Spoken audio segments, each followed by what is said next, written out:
యువగళం పాదయాత్ర గురించి 2 మాటలు.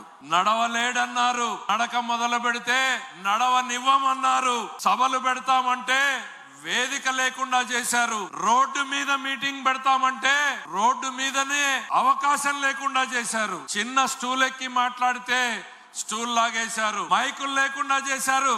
కానీ ఆ స్వరం ఆగలేదు. దాకా పెమ్మసాని గారు చెప్పినట్టు తరం మారింది, స్వరం మారింది. ఆ స్వరం ఈ రాష్ట్రాన్ని 3132 కిలోమీటర్ల పాటు ఆ పాదయాత్ర కొనసాగింది.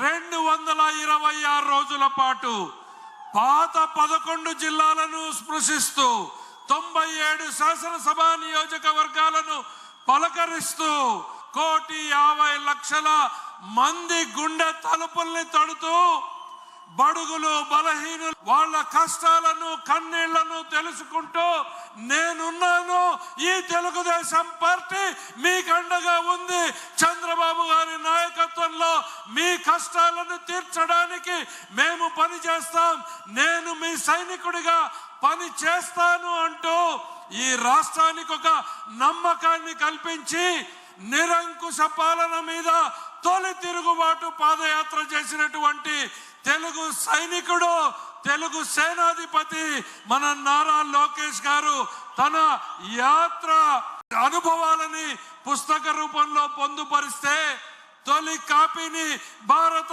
ప్రధాని మన ఎన్డీఏ పార్టీ భాగస్వామైనటువంటి నరేంద్ర మోడీ గారికి ఇవ్వడం జరిగింది.